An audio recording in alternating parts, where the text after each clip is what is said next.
On vient d'entendre et voir ce qui s'est passé hier au Kotel, où des centaines de milliers de personnes qui ont chanté, dansé, exprimé leur foi absolue. Ani mamin bemuna shlema beviat HaMashiach. On a la foi totale dans la venue de Mashiach. Même qui tarde, ça n'enlève pas notre foi. Ce chant, ensemble, des personnes, des juifs de tous les secteurs, tout le mosaïque du judaïsme, mais chant ensemble, ça c'est l'antidote, ça c'est la réponse pour la destruction du temple. Alors d'abord, donnons ensemble de la tzedaka, avec notre prière, oui, pour la venue de Mashiach et pour la sécurité de nos frères et sœurs à travers le monde et les chers otages qui soient déjà libérés. Et nous tous, qu'on soit libérés. On connaît l'histoire de la Gemara, de Kamtsa bar Kamtsa. Que la Gemara dit, ça c'était la cause de la destruction du temple. C'est quoi l'histoire? Bref, un individu qui marie son enfant, prépare une grande fête, demande à son serviteur d'aller inviter son ami au nom de Kamtsa. Il a fait une erreur. Au lieu d'aller chez Kamtsa, il est parti chez un individu qui a le même nom similaire, qui s'appelait Bar Kamtsa. Bar Kamtsa était même surpris qu'il a été invité, puisqu'il sait que le hôte et lui ne sont pas sur de bons termes, pour dire la moindre des choses. Mais puisqu'il a été invité, il est venu. Quand il se trouve à la fête, le hôte il vient le voir et dit « Mais qu'est-ce que tu fais ici ?» On m'a invité. C'était une erreur et je ne veux pas que tu sois ici durant ma fête.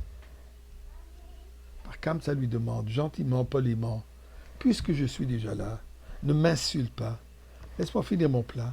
Je vais payer pour mon plat. Et je vais sortir d'une manière discrète pour de ne pas être insulté, humilié.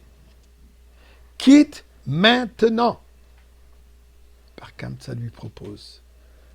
D'accord, laisse-moi rester quelques moments. Je suis prêt à payer la moitié de toute la fête.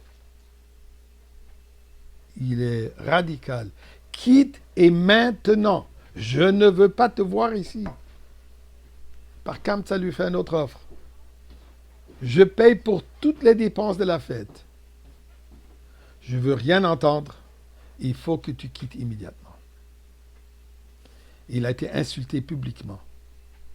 Mais pire que ça, le fait qu'il y avait des rabbins présents et personne n'a dit un mot, il est devenu tellement vengeant qu'il est parti chez le Caesar, il est parti chez l'empereur, a rapporté un mensonge contre le peuple juif qui vont se révolter, qui ne vont pas t'accepter, comme la Gemara continue l'histoire.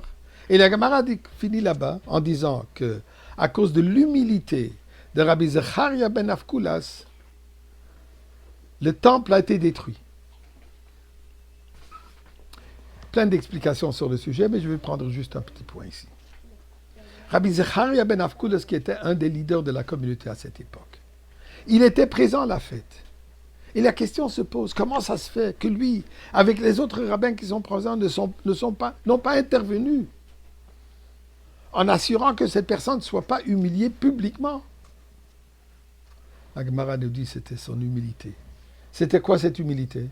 Rabbi Zecharia, il était au conscient, il a eu la prophétie que le Beth Amikdash va détruire. Alors Rabbi Zecharia a décidé de prendre la faute sur soi-même. C'était quoi? La raison de la destruction, c'était la haine gratuite. Rabbi Zecharia voulait montrer à Dieu, c'est ma faute. Tu vois, je n'interviens pas. C'est moi qui laisse les gens se comporter de cette manière. Ça, c'était l'humilité de Rabbi Zecharia. Et malgré ça, c'était une humilité mal placée à ce moment. Et malheureusement, le Beth Amikdash était détruit. Mais ces chants que nous venons d'entendre, cette unité, cette unification de tout le peuple juif, ça c'est l'antidote. Et dû à cela, nous allons mériter encore aujourd'hui. Aujourd'hui qui est le 10e jour de Av, qu'en réalité fait part de la destruction du temple. Aujourd'hui, le Beth Amikdash, il a brûlé. Et pour cela, différentes coutumes. On ne lave pas le linge jusqu'à midi. On ne boit pas du vin, on ne mange pas de la viande jusqu'à midi aujourd'hui. Et Dieu va faire en tel qu'à cause de cette Artout, nous allons mériter Mashiach aujourd'hui.